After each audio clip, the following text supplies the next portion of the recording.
This film commemorates the centennial anniversary of the signing of Treaty No. 6 by Her Majesty Queen Victoria and the Cree people in 1876. It was produced in the Cree language and later translated to English. The English language narrators are the Right Honorable Ralph G. Steinauer, the Lieutenant Governor of Alberta, and Mrs. Steinauer, both of whom have been active in the Saddle Lake community for many years.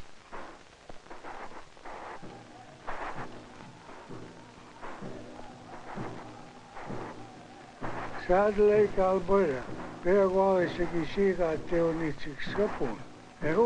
Saddle Lake, Alberta was once called Unichik-Swepowin, which means mirage on the lake.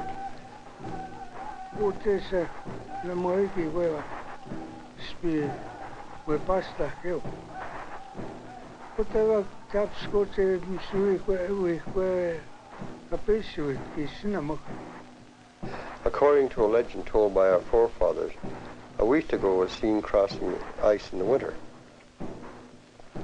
A Wichtigo is someone who's become deranged and evil-spirited.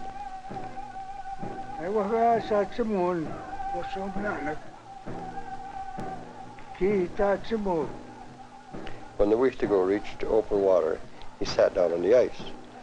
People watched him sit there for a long time.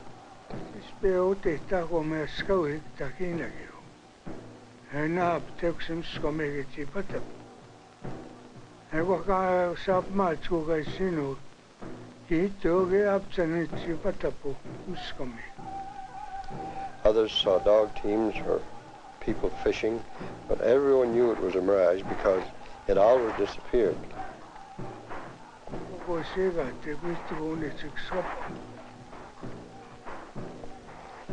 The name Unichik-Swepowin was mistakenly shortened to a Spepowin, which means saddle, hence Saddle Lake.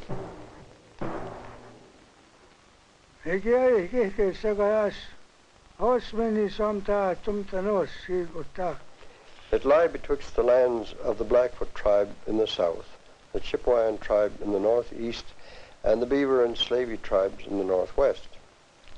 During the winters, the Cree bands would live in smaller groups to survive, but in spring we would all come together at Saddle Lake.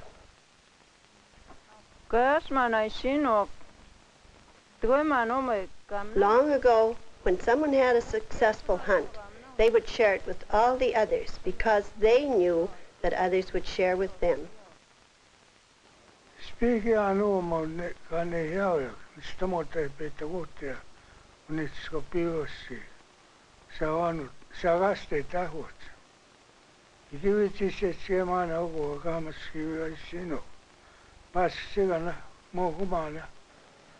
When Cree people first came to the Saddle Lake region from the east, we brought the trade goods of the Europeans: guns, steel knives, clothes, blankets, and decorative items.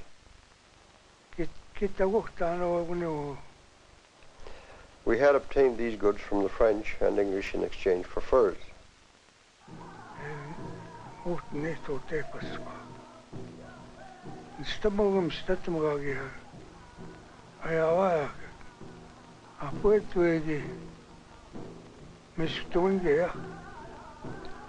Our arrival on the Canadian prairies coincided with the arrival of the horse from the United States about 1730. The horses we first acquired were probably stolen from the Blackfoot to the south. Perhaps some were acquired by trading. Taking the horse into our culture started a period of great change. Horses became our most prized possession, our symbol of status in the tribe. We had horses for war, horses for hunting, horses for traveling and racing. We used horses as wedding gifts and often traded horses for other goods and wives. Our old companion, the dog, was kept only for work in the winter.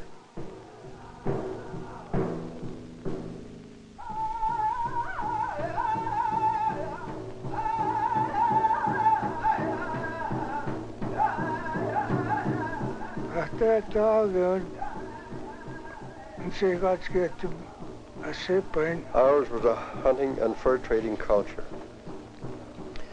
With the trade goods of the Europeans, we bought furs in the West and sold them for more trade goods in the East. Gradually, our role as fur traders was destroyed by the influx of white traders and trading companies such as the Hudson Bay and the Northwest Company. Too many fur-bearing animals were being killed. The buffalo were almost wiped out by greedy American hide hunters. They would slaughter the animals, remove the hides, and leave the carcass to rot. The end of nomadic hunters and traders' way of life was near at hand. White trappers and the large fur trading companies spread rapidly throughout Western Canada. With them, they carried smallpox and other disease against which our people had no defense. Land-hungry settlers were soon to follow.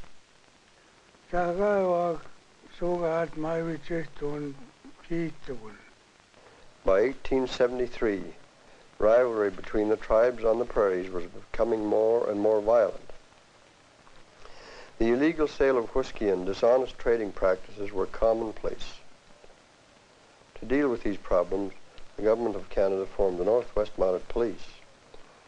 In the summer of 1874, they marched west from Fort Garry with the promise that we would sleep at night without fear for our lives. By 1869, the Government of Canada had plans to build a railway across the country and settle the West. It needed the land, so it purchased what are now the prairies from the Hudson's Bay Company in London, a curious transaction in light of the fact that the Hudson Bay Company did not own this territory.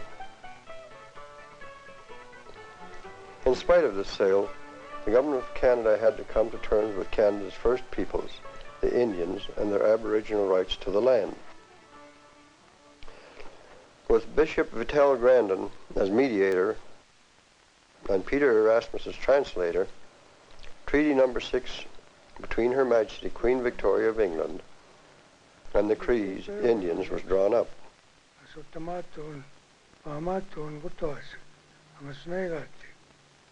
We signed it at Fort Pitt in September of 1876, leaving ourselves with a small part of the 121,000 square miles we had considered Cree territory.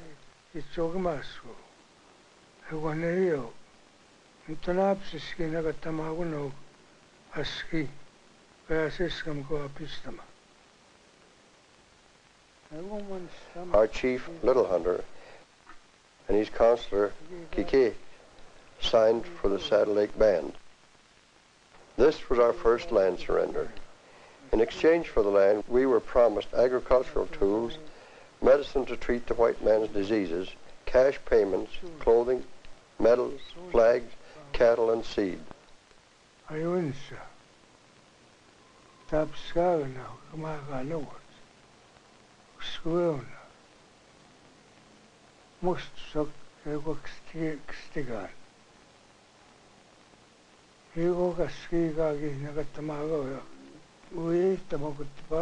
What land was left to us in the exchange was determined by survey on the basis of 1 square mile for every 5 persons.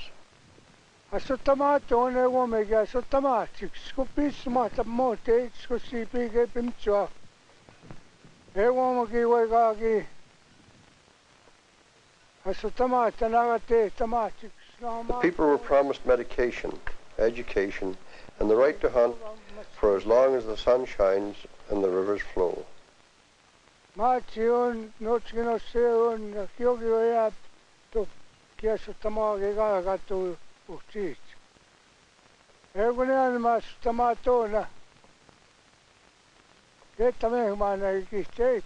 These things called promises were supposed to be fulfilled and cherished.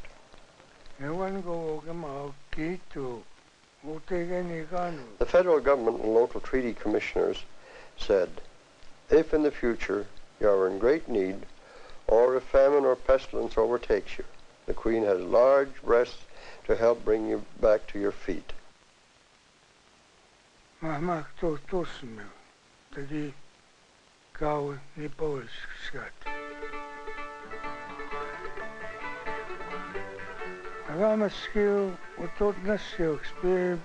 The immigrant settlers from Europe moved into the land we surrendered.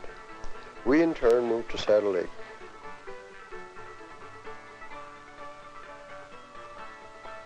At first we were forced to live in small bands of 20 people.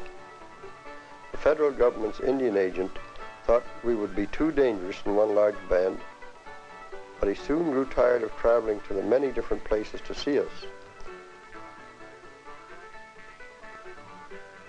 So, once he got to know us, we were again forcibly moved into a single large band, which is Saddle Lake to this day.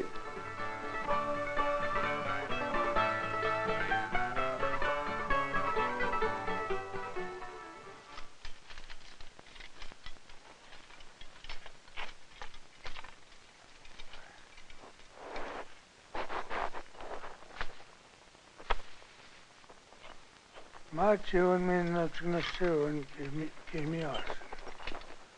Kom tunki poiskapachitanan me wat entoks skate. The hunting and fishing at Saddle Lake were excellent, and we took full advantage of them. We also tried to learn agriculture from the Indian Agency's so-called agricultural experts at boarding schools on the reserves. In 1900, Stavamatix Snohmauxi. Muhtimios noch Snohmatolomgo. Snohmaton Muhtimios. Igia Samstegi Yamaha. Just prior to 1900, Indian children started going to the boarding schools set up by the church.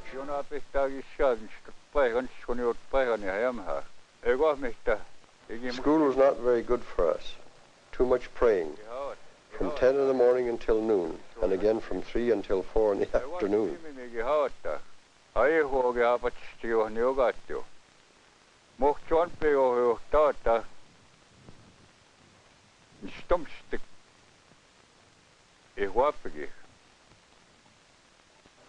Also, we had to do most of the work. We had to haul water, cut wood, and do the laundry, cooking, blacksmithing, and building. We were not paid for this work. None of the children could speak English when we started school, but we were punished if caught speaking Cree. Extra work, humiliation, and beating were used to prevent us from speaking our own language.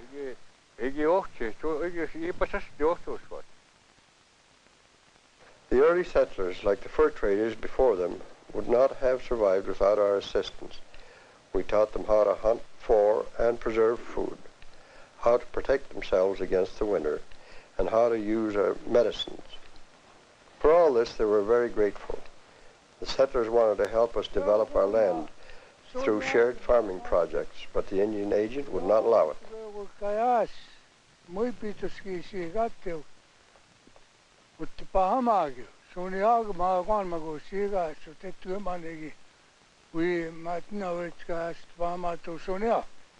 The Indian agent was called Sunya Ukimau, the money man, because he used to give out money and watch over the personal finances of every person on the reserve.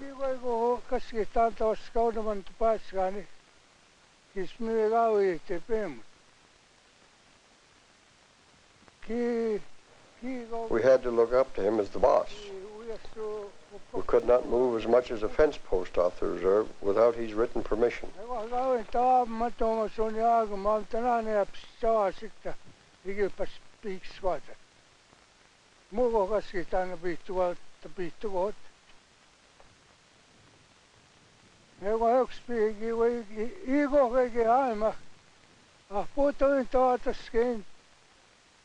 He was a justice of the peace and a judge.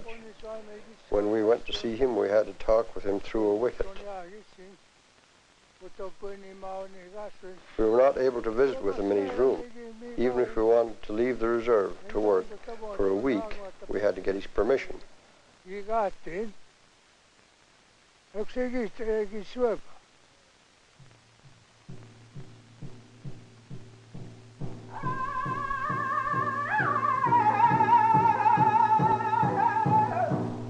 When the First World War was over, the government of Canada wanted us to surrender even more of our land for the veterans returning from war. When local settlers heard of this, they insisted on having the surrendered land sold to them. Eventually, the land was sold to new immigrants because it wasn't until 1926, after years of continuous pressure from the Indian agent, that we surrendered the land for a bribe of $100 for each person on the reserve. Many of us objected to the sale, but a small majority approved of it in a vote.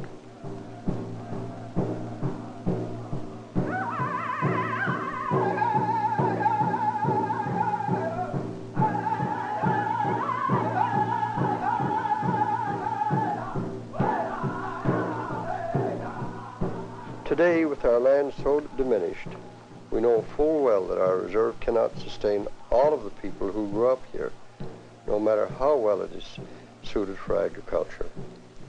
We have to look elsewhere for employment. To do that, we have to be better educated. We are not yet in the mainstream of Canadian society. At the same time, our children do not know how to speak Cree. They have to learn it in school.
Tanti spaiga sino luksi somaga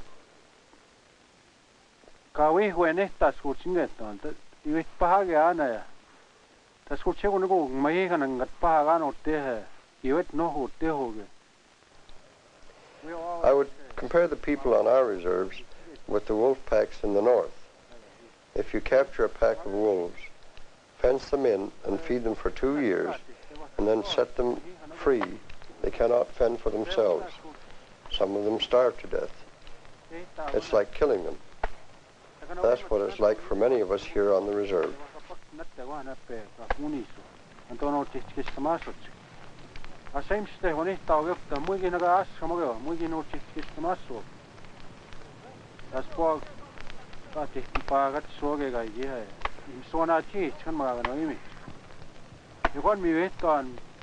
Micheteksis nagu siga paskani. Ipegana wemgoa, ipe some goa, not to which goa paskani. Ego che Michete, Heganton Ganagachita, Muigiano, Tutsunoma. We are fed and clothed, but when we leave the reserve, we do not know how to fend for ourselves. I don't know who to blame. I blame the white man.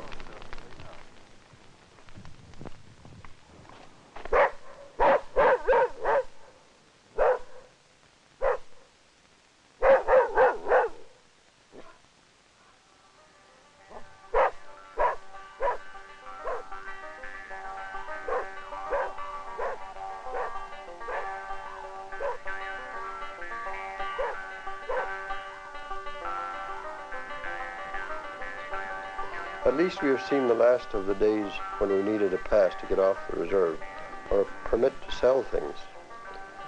Now, through our elected band council, we deal with anyone we choose. The band council handles all the affairs of the modern community: roads, agriculture, industry, housing, social welfare, recreation, culture, and education. And we deal with other organizations and communities far from the reserve. Despite many who have left the reserve, we have grown from a small group of only 500 to almost 3,000 in 75 years.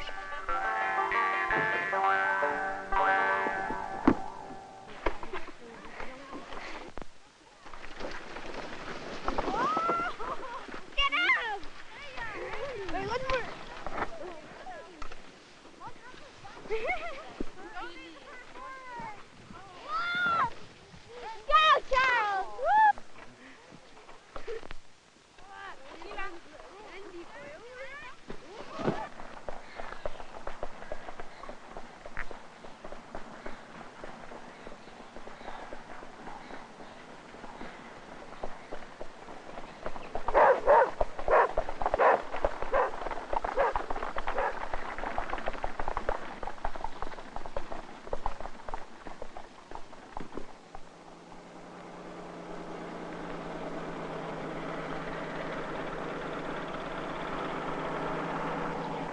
The construction of the school and the sports arena is the result of our own initiative. The project and its approach has never been tried before on a reserve. The people employed in construction are from the reserve, learning their trades as they work.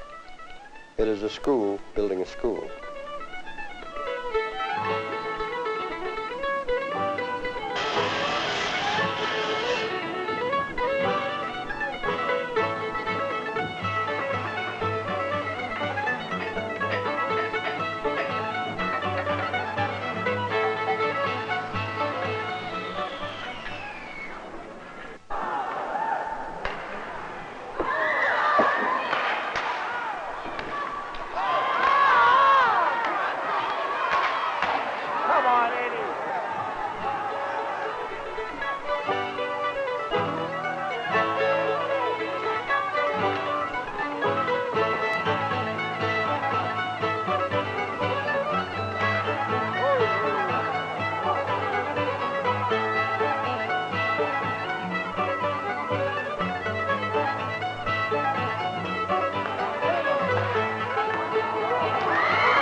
Magtani kis kogiga igaya kohni gani tsega igaya skeitamauni hayatski goigok.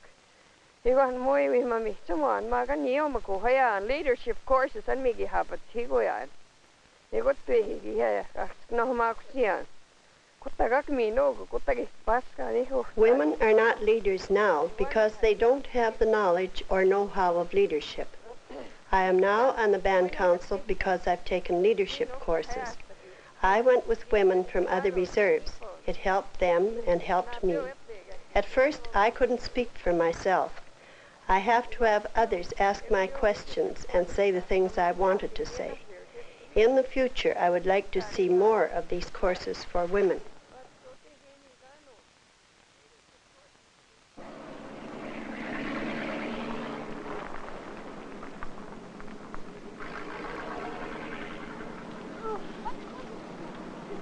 The young people today have the education, but they still don't have the courage to speak to large numbers of people, and that's a drawback.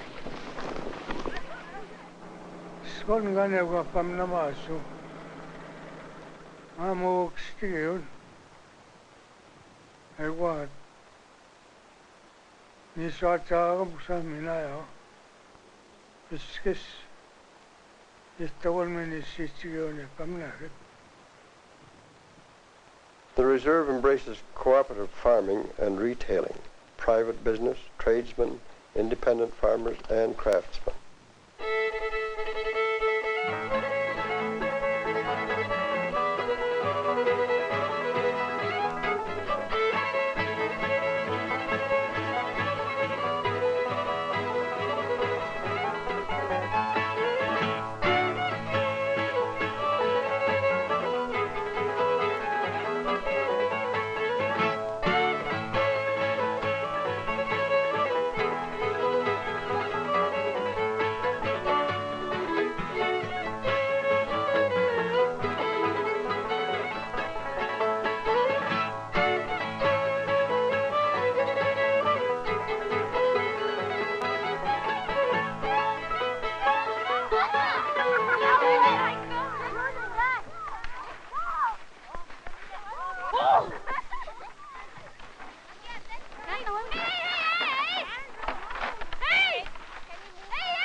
Tapi tossa päivä tässäkin on.